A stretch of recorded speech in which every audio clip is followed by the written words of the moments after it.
Gay activists claim that paradox is kind of like saying it's okay to be a bird as long as you don't fly. And how does that feel?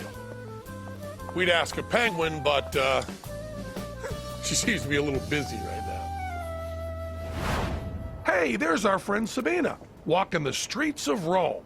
She's lived in the city since she was a child and believes the Vatican is determined to get into everyone's business.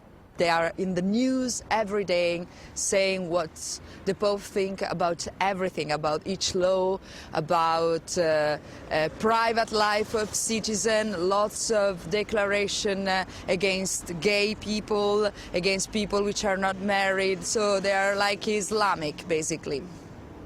Today, Sabine is a free woman.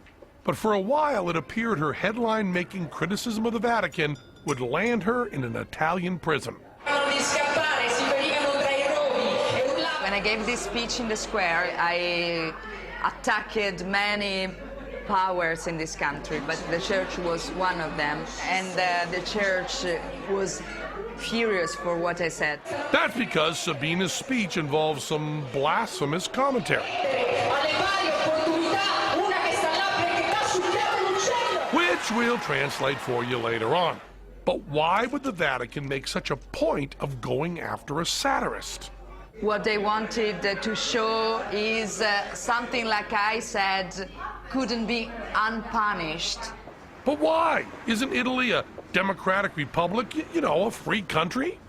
It's not a free country, actually, at all. Right now, there is no freedom of expression, but we will take it back, and I like the fight.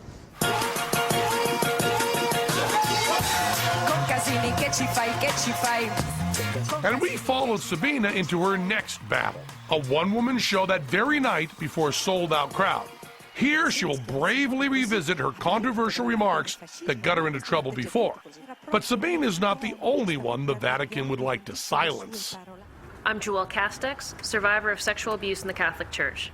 The #1 goal of every bishop, and a part of the vows that they take when they become bishop, is to protect the church from scandal. And protecting the church from scandal means that documents, witnesses, and victims are kept quiet and shuffled away. Castex is a regional director for SNAP, a survivors network for people who've been abused by priests. She's still angry that her abuser has never been brought to justice. He was protected by the exact same system that protects all of these priests, which includes orders directly from the Vatican, which require that every diocese have secret personnel files that no one gets a hold of.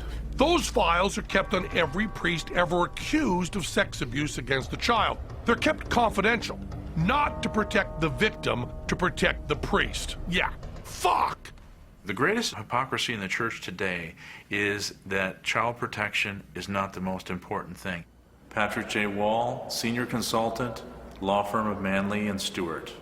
Wall is a former priest who now works for a law firm that prosecutes sex abuse cases involving the church.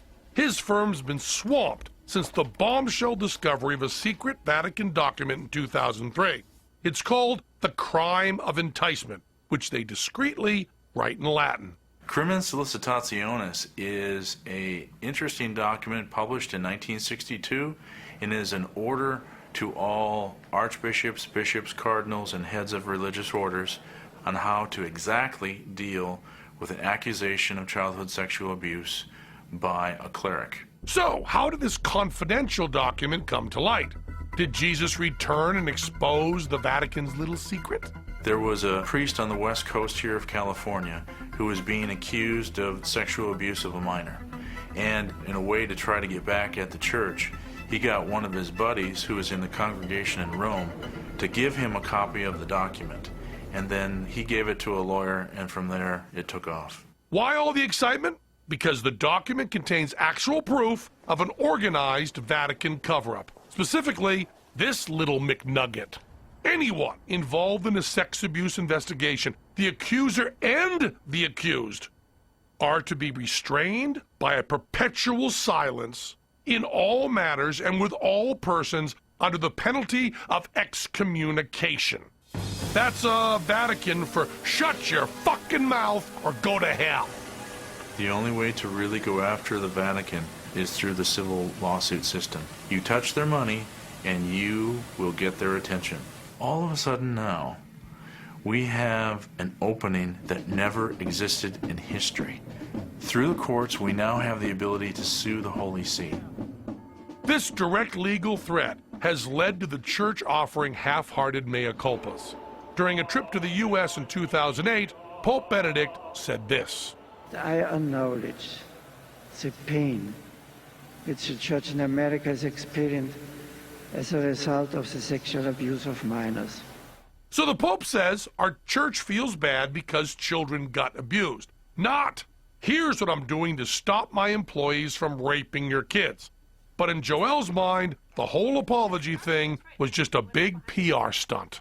It was just a lame effort, I think, to get the media off of his back. There were no answers to the tough questions. There were no answers to why priests who perpetrate are still being put in our schools. There's nothing to protect kids. Why did the Pope's apology smell like bullshit?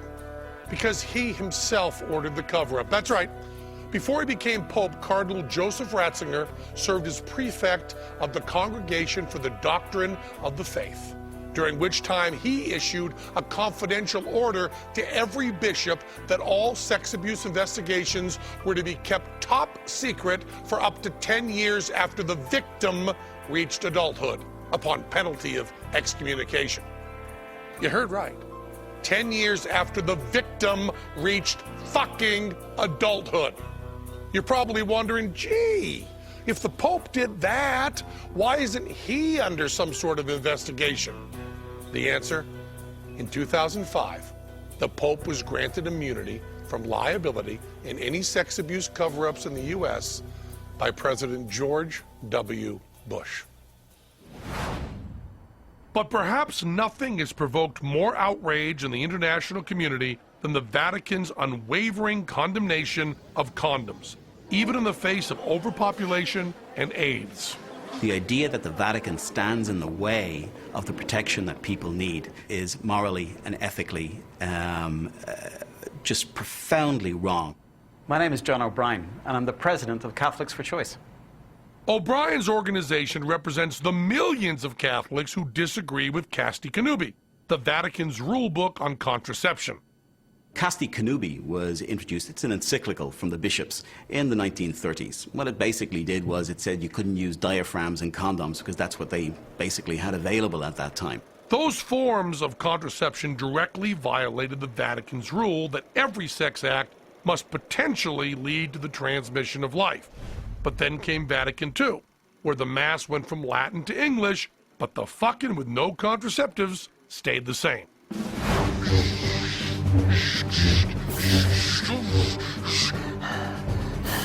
Casti Connubii, and so we meet again. The circle is now complete. I was but the learner, and now I am the master. Your powers are weak, Casti Connubii.